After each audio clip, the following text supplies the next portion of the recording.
మత్తయి సువార్త 11వ అధ్యాయము 12వ వచనాన్ని చదువుతున్నాను చూడండి. బాప్తిస్మమిచ్చి యోహాను దినములు మొదలుకొని ఇప్పటి వరకు పరలోక రాజ్యము బలాత్కారముగా పట్టబడుచున్నది, బలాత్కారులు దానిని ఆక్రమించుకొనుచున్నారు. ఎప్పుడైనా డౌట్ వచ్చిందా మీకు ఈ పదం చదువుతున్నప్పుడు? మళ్ళీ చదవండి. బాప్తిస్మమిచ్చి యోహాను దినములు మొదలుకొని ఇప్పటి వరకు పరలోక రాజ్యము బలాత్కారముగా పట్టబడుచున్నది, బలాత్కారులు దానిని ఆక్రమించుకొనుచున్నారు. పరలోక రాజ్యాన్ని అంటే ఎవరు ఆక్రమించుకుంటున్నారు? బలాత్కారులు ఆక్రమించుకుంటున్నారంట. బాప్తిస్మం ఇచ్చే యోహాను దినము నుంచే కదా మొదలైంది పరలోక రాజ్యము గూర్చినటువంటి చింతన. పరలోక రాజ్యము సమీపిస్తూ ఉంది, మారు మనసు మీరు పొందండి అనేటువంటి వార్త ప్రకటించింది బాప్తిస్మం ఇచ్చే యోహానే. ఆయనకి చాలామంది ఫాలోవర్స్ ఉన్నారు, చాలామంది శిష్యులు ఉన్నారు ఆయనకి. యేసుక్రీస్తు ప్రభు వారికంటే ఎక్కువ మంది శిష్యులు బాప్తిస్మం ఇచ్చి యోహానికే ఉన్నారు. ఆ బాప్తిస్మం ఇచ్చే యోహాను తిడుతూ ఉండేవారు వాళ్ళని, సర్ప సంతానమా మీరందరూ కూడా మారు మనసు పొందుకోండి, పరలోక రాజ్యము చాలా సమీపముగా ఉంది అని పరలోక రాజ్యము గురించి బోధిస్తూ ఉండేవారు ఆయన. యేసుక్రీస్తు ప్రభు వారికి ముందుగా వచ్చినటువంటి ఒక దూత ఆయన, అలా రాయబడి ఉంది దాంట్లో. మరి యేసుక్రీస్తు ప్రభు వారి కంటే ముందుగా వచ్చి మార్గము సరళము చేసేటువంటి ఒకని శబ్దమని యెషయా ప్రవక్త ఆయన గురించి ప్రవచనం చెప్పారు. యాక్చువల్గా ప్రవక్తలు ప్రవచనాలు చెప్తారు కదా, ప్రవక్తలు ప్రవచనాలు చెప్తారు. యేసుక్రీస్తు ప్రభు వారి గురించి యెషయా ప్రవచించారు, మీకా ప్రవచించారు, ఇర్మియా, గొప్ప గొప్ప వాళ్ళందరూ రాబోయేటువంటి సంగతులను ప్రవచిస్తారు. వాళ్ళని ప్రవక్తలు అంటారు. ఈ బాప్తిస్మం ఇచ్చే యోహాన్ ఎవరు? ప్రవక్త. ఈయన గురించి యెషయా ప్రవచించాడు. చూడండి ఎంత గొప్పవాడు. అందుకని స్త్రీలు కనిన వారిలో బాప్తిస్మం ఇచ్చే యోహాను గొప్పవాడు. ఎందుకంటే ఈయన గురించి ప్రవక్తలే ప్రవచించారు. ప్రభు గురించి ఎలా ప్రవచించారో యోహాను గురించి కూడా అలాంటి ప్రవచనాలు మలాకి ప్రవచించారు, యెషయా ప్రవచించారు. అప్పటి నుంచే పరలోక రాజ్యము సమీపించింది అన్నారు. ఇప్పుడు ఇక్కడ ఏం రాశారంటే పరలోక రాజ్యము బాప్తిస్మం ఇచ్చేటువంటి యోహాను దినముల నుంచి ఈ రోజు వరకు కూడా అది బలాత్కారులతో పట్టబడింది, బలాత్కారులు వారిని ఆక్రమించుకుంటున్నారు అన్నారు. అంటే మరి బలాత్కారులు ఎలా ఆక్రమించుకోగలుగుతారు? బలాత్కారులు అంటే ఎవరు? బలాత్కారులు అంటే ఎవరు అంటే బలవంతంగా తీసుకునేవాళ్ళు, అంతే కదా.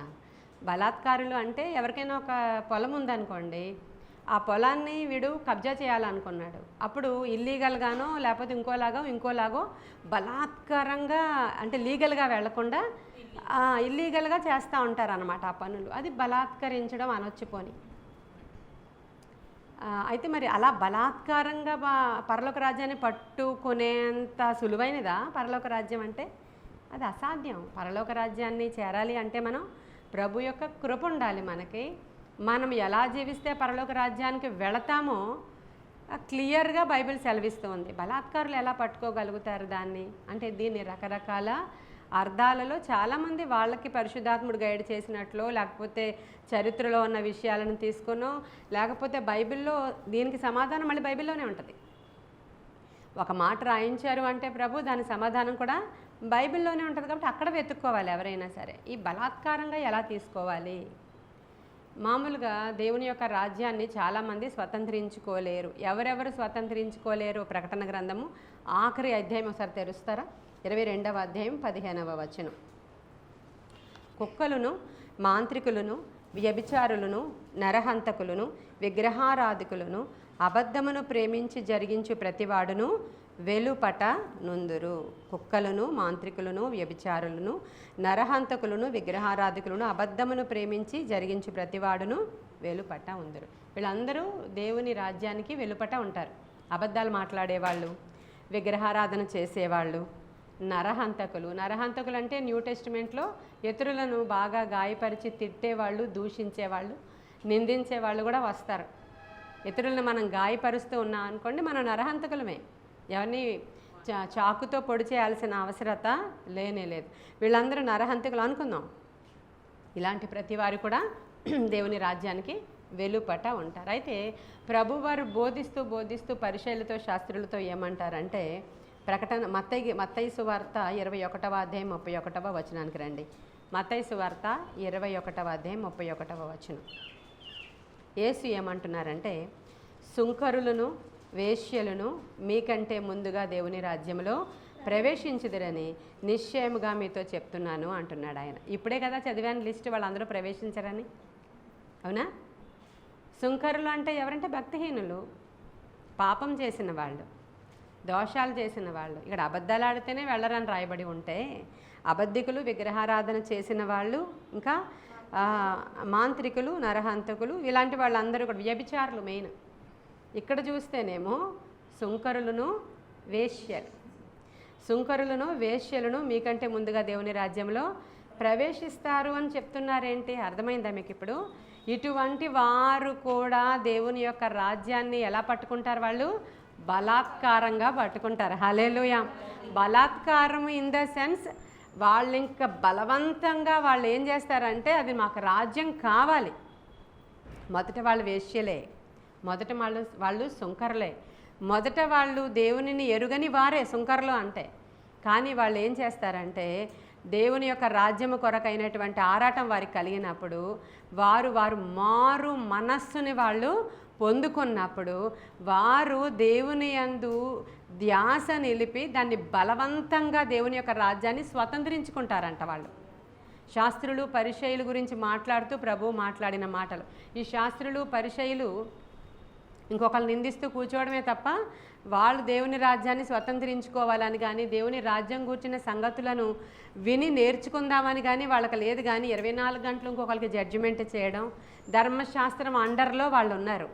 వీళ్ళు కృప అండర్లోనికి వచ్చారు. హల్లెలూయా. వాళ్ళు ధర్మశాస్త్రం అండర్లోనికి ఉన్నారు వాళ్ళు.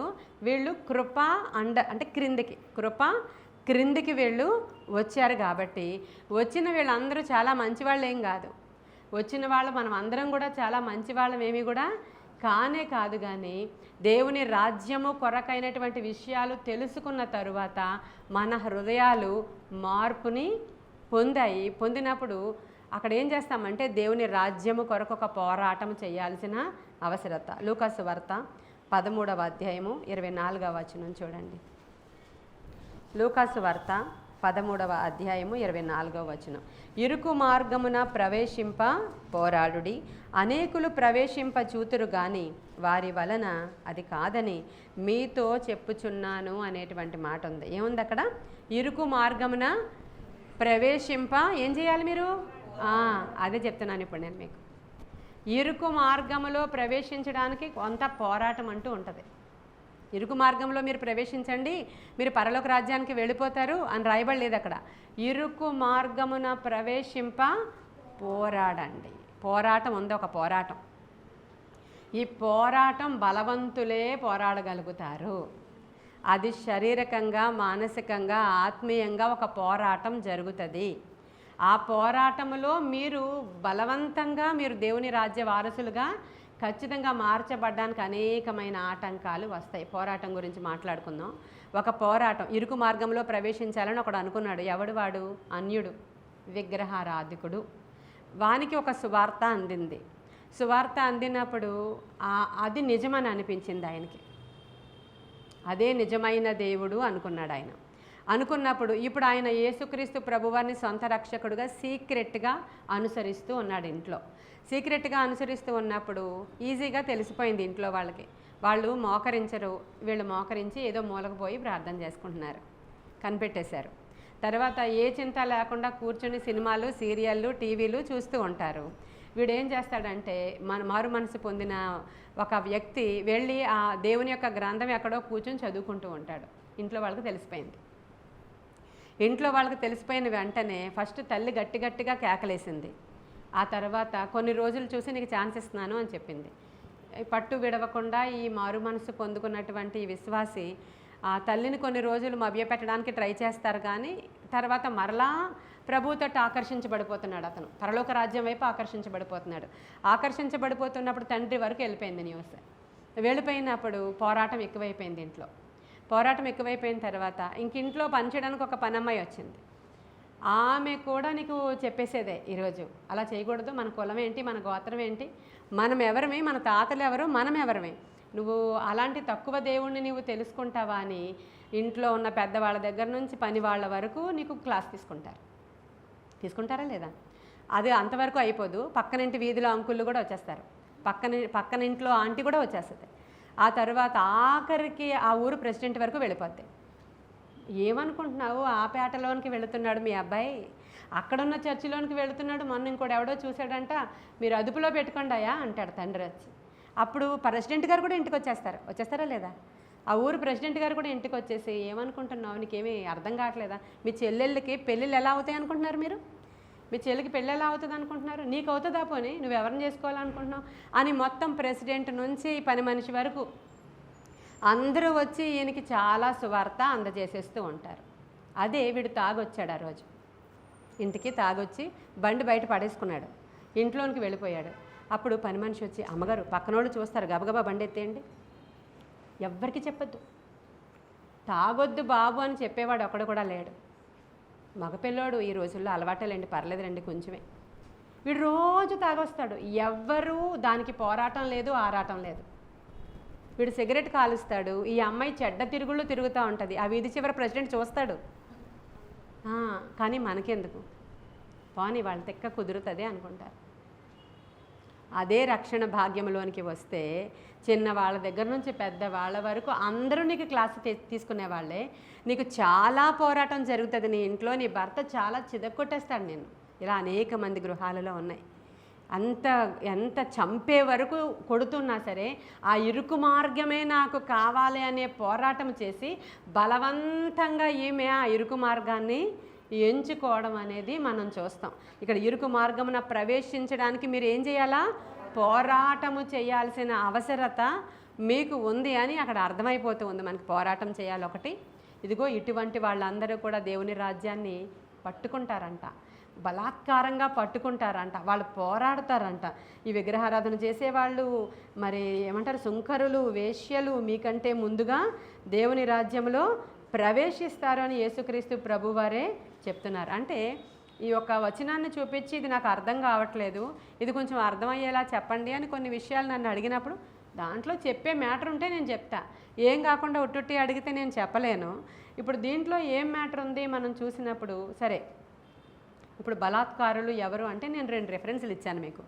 ఇది మీకు పాజిటివ్గా సబబు అనిపించవచ్చు, కొంతమందికి ఇంకా క్లారిటీ కావాలి అనిపించి ఉండొచ్చు. బలాత్కారులే పట్టుకుంటున్నారు ఈ పరలోక రాజ్యాన్ని, బలాత్కారంతో అక్కడ అది పట్టబడుచున్నది అని రాయబడి ఉంది. వాళ్ళే ఆక్రమించుకుంటున్నారు. ఎప్పటి నుంచి, బాప్తిస్మం ఇచ్చేటువంటి యోహాను సమయము మొదలుకొని నేటి వరకు కూడా పరలోక రాజ్యము ఇటువంటి వారితోనే పట్టబడుతుంది అని రాస్తే, ఇది చాలామంది ఏమనుకుంటున్నారంటే, చూసావా, బలాత్కారంగా అనేకుల్ని రక్షణలోనికి నడిపిస్తున్నారు, బలాత్కారంగా మత మార్పిడిలు చేసేస్తున్నారు, ఇదంతా బలాత్కారంగానే జరుగుతుంది, ఈ బలాత్కారంగానే ఆ పరలోక రాజ్యం నింపబడుతుందంట అని ఈజీగా ఈ పదం పట్టబడుతుంది. మరి పరలోక రాజ్యం బలాత్కారులు ఆక్రమించుకోవడం ఏంటి? ఎవరైనా ఆక్రమించుకోవచ్చా అంటే, దాంట్లోనికి వెళ్ళాలంటే ఎలా ఉండాలో, పరలోక రాజ్యం మంచి ముత్యములతో ఎలా పోల్చబడిందో, చేపల వలతో ఎలా పోల్చబడిందో, యేసుక్రీస్తు ప్రభువారు పరలోక రాజ్యం గురించి చెప్పేటప్పుడు ఎన్ని ఉపమానాలు చెప్పారో మన అందరికీ తెలుసు. పరలోక రాజ్యాన్ని మనం స్వతంత్రించుకోవాలంటే మనం ఏ విధంగా ఉండాలో కూడా క్లియర్గా యేసుక్రీస్తు ప్రభువారు చెప్పేసి, ఎవరెవరు దాంట్లో ప్రవేశించారో కూడా ప్రకటన గ్రంథంలో రాయబడి ఉంది. అయితే ఈ బలాత్కారుల గురించి మాట్లాడుకోవడానికి 2 రెఫరెన్సులు చూపించా. ఇంకా ఇది సరిపోవట్లేదు మనకి, ఆదికాండం కూడా చూడాల్సి వస్తుంది. మనం ఆదికాండం దగ్గరికి రండి. ఆదికాండము 6వ అధ్యాయము 11 నుంచి 13 వరకు చదువుతున్నాను నేను. భూలోకము దేవుని సన్నిధిని చెడిపోయి ఉండెను, భూలోకము బలాత్కారముతో నిండి ఉండెను. దేవుడు భూలోకమును చూచినప్పుడు అది చెడిపోయి ఉండెను, భూమి మీద సమస్త శరీరులు తమ మార్గములను చెరిపి వేసుకుని యుండిరి. దేవుడు నోవహుతో, సమస్త శరీరుల మూలముగా భూమి బలాత్కారముతో నిండి ఉన్నది గనుక నా సన్నిధిని వారి అంతము వచ్చి ఉన్నది, ఇదిగో వారిని భూమితో కూడా నాశనము చేదును అని చెప్తున్నారు. ఇప్పుడు బలాత్కారులు అంటే భూమి మీద నిండి ఉన్నటువంటి ప్రజలని అర్థమైందా? ఇప్పుడు మీకు బలాత్కారులతో నిండి ఉన్నదంట భూమి అంతా మనుషులతో కదా నిండి ఉంది, కానీ ఎవరితో నిండి ఉందని రాశారు? బలాత్కారులతో నిండి ఉన్నది. అంటే దుష్టులతో ఒక్క మాటలో చెప్పాలంటే అది దుష్టత్వముతో నింపబడినటువంటి మనుష్యులు, మారు మనసు లేనటువంటి వారు, ఇదిగో దేవుణ్ణి ఎరగనటువంటి సుంకరులు లాంటి వాళ్ళు, వేశ్యలు, పాపులు. నేను అక్కడ ఉన్న పదాలే ఉపయోగిస్తున్నానే, వేశ్యలు, పాపులు, వీళ్ళందరికీ అసలు యాక్చువల్గా చూస్తే దేవుని రాజ్యంలో ప్రవేశము లేదు. కానీ అప్పటి వరకు మన బాప్తిస్మం ఇచ్చే యోహాను కూడా ధర్మశాస్త్రం అండర్లోనే ఉన్నాడు. ఆయన కూడా దాని ప్రకారమే ఆయన కూడా బోధిస్తున్నాడు అక్కడ. కానీ ఎప్పుడైతే ఆయన టైం తర్వాత ప్రభువారు ఎంటర్ అయ్యారో అక్కడి నుంచి దేవుని యొక్క కృప మనల్ని ఆవరించింది కనుక ఈ బలాత్కారముతో నింపబడినటువంటి ఈ మనుష్యులు కూడా పరలోక రాజ్యాన్ని ఆక్రమించుకొనుచున్నారు. హల్లెలూయా. ఈ మాటలు మరి మనం యాక్సెప్ట్ చేయగలుగుతాం. ఇంకా కీర్తన గ్రంథం 141వ అధ్యాయం 4వ వచనంలో కూడా బలాత్కారుల చేతిలో నుంచి నన్ను విడిపించి ప్రభు అంటే బలాత్కారులు ఎక్కడెక్కడ ఉన్నారో ఆ రెఫరెన్సెస్ చూస్తే ఇంకా బలాత్కారులు అన్నప్పుడల్లా దుష్టులు, మంచి మనసు లేని వాళ్ళు, లేదంటే అసలు దేవుణ్ణి ఎరగని వాళ్ళు, అంటే దుష్టక్రియలన్నీ మనకు తెలుస్తాయి కదా, అటువంటి వాళ్ళందరూ. కానీ ఈరోజు వాళ్ళు మారు మనసుని పొందుకుంటున్నారు. పోరాటం చేయాలి. ఆ ఇరుకు మార్గంలో ప్రవేశించడానికి బలవంతంగా మనం ఒక పోరాటం, ఇందాకే చెప్పాను పోరాటం ఎలా చేస్తాము.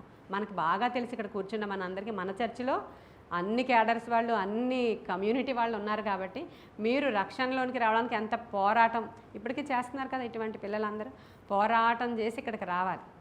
ఎంతో పోరాటం చేసి ఆ పరలోక రాజ్యాన్ని మీరు బలవంతంగా మీరు పట్టుకోవలసిన అవసరత వస్తుంది. కాబట్టి అదే బలాత్కారంతో నింపబడి ఉండుట, లేదంటే బలాత్కారులు వెళ్ళి దానిని ఆక్రమించుకుంటున్నారని. ఇది మనం ఒక వెర్షన్ మాత్రమే. ఇంకా వేరే రకంగా చెప్పే సేవకులు వేరే రకంగా కూడా చెప్పుకోవచ్చు. ఏది ఎలా చెప్పినా ఇక్కడున్న వాటినే తీసుకొని చెప్పాలి. కాబట్టి బైబిల్లో ఉన్న వచనాలని ఇప్పుడు ఈ 2 రెఫరెన్సెస్ మనకు కరెక్ట్గా సరిపోయాయని అనుకుంటున్నాను. కాబట్టి ఇదే దీని యొక్క అర్థం ఇదే. నాకు ఆదికాండంలో ఉన్న ఆ వాక్యమే చాలా బాగా కనెక్ట్ అయ్యింది. ఈ రెండిటికంటే ఆదికాండంలో ఉన్న వాక్యము భూమి అంతా కూడా బలాత్కారులతో నింపబడి ఉన్నది అనేది సత్యం. కాబట్టే నేను ఈ భూమి మీద అంతా కూడా దీన్ని నేను అంతా పాడు చేసేస్తాను, నేను తీసేస్తాను, ఈ బలాత్కారులను అందరినీ కూడా కొట్టేస్తాను. తర్వాత దేవుడు నిబంధన చేశాడు కాబట్టి ఆ తర్వాత ఇంకా మనల్ని ఎవరిని ఇంక కొట్టేయడానికి వీలు లేదు. కానీ మనల్ని ఇంక చంపేయడానికి జలప్రళయాలు వచ్చి మనల్ని మొత్తం ఉన్న వాళ్ళందరూ ఇంత పాపులు కాబట్టి అని లేదు. కానీ ఈ రోజుకి కూడా ఇంకా కృప మనల్ని పిలుస్తూ ఉంది.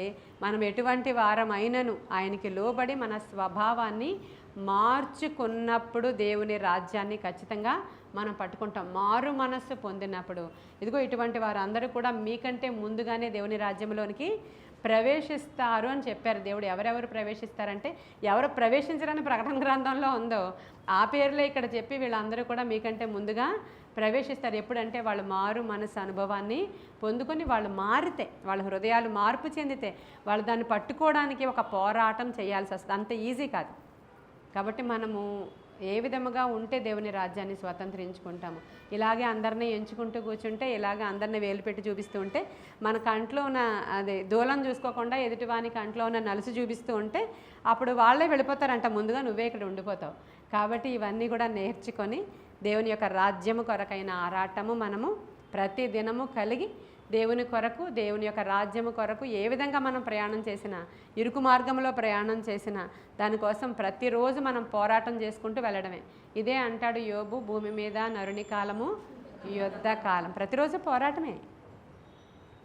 అది చేయడానికి అవసరమైన శక్తి దేవుడిస్తాడు. మనం పోరాడన్నది ఎవరితోనో ఎఫెసీయులకు రాసిన పత్రిక మరి 6వ అధ్యాయంలో క్లియర్గా ఉంది. అనుదినము పోరాటం. ఒకవేళ ఆ పోరాటంలో మనకు అడ్డొచ్చేది ఇందాక చెప్పినటువంటి అమ్మ, నాన్న, అక్క, తమ్ముడు, చెల్లి, భర్త, ఎక్కడ లేని రిలేషన్స్ అందరూ అప్పుడే వచ్చేస్తారు.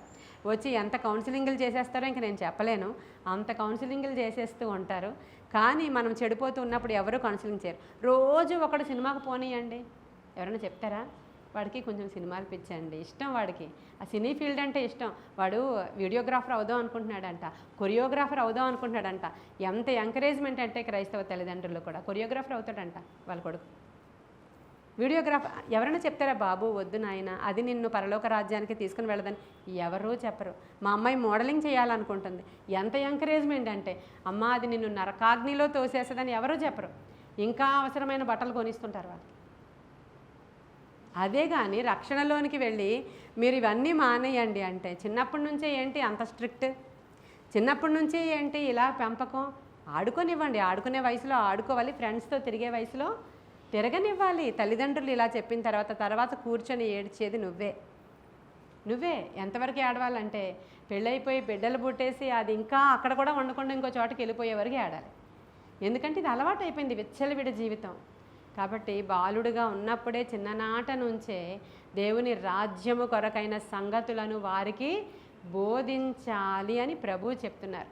కాబట్టి చిన్న బాల్య దినముల యందే నీ సృష్టికర్త నీవు జ్ఞాపకం చేసుకుంటే, దాని నిత్యత్వపు కొరకైన సంగతులు నీవు వారికి బోధిస్తూ ఉంటే, నీవు నీ ఇంటిలోనే పరలోకాన్ని నీవు ఉంచితే పరలోక రాజ్య వారసులుగా ఖచ్చితంగా వాళ్ళు అవుతారు.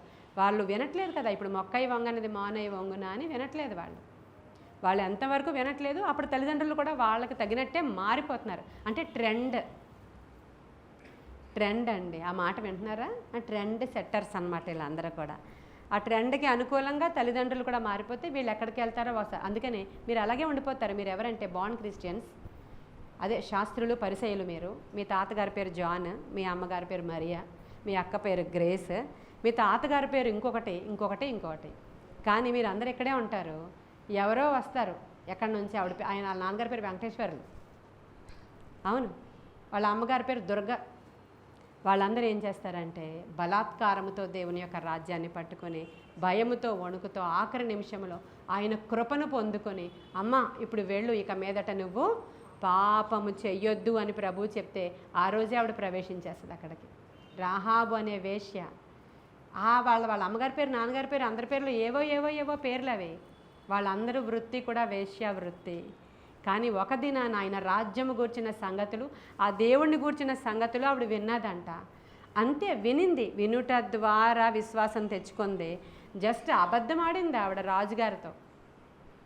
ఆయన అబద్ధమాడింది రాజు భటులతో. దేని కొరకంటే సత్యాన్ని స్థాపించడం కొరకు. అక్కడ ఆమె ఏం చేసిందంటే విశ్వాసం ఉంచింది. విశ్వాస వీరుల జాబితాలో ఎంటర్ అయిపోయింది తను.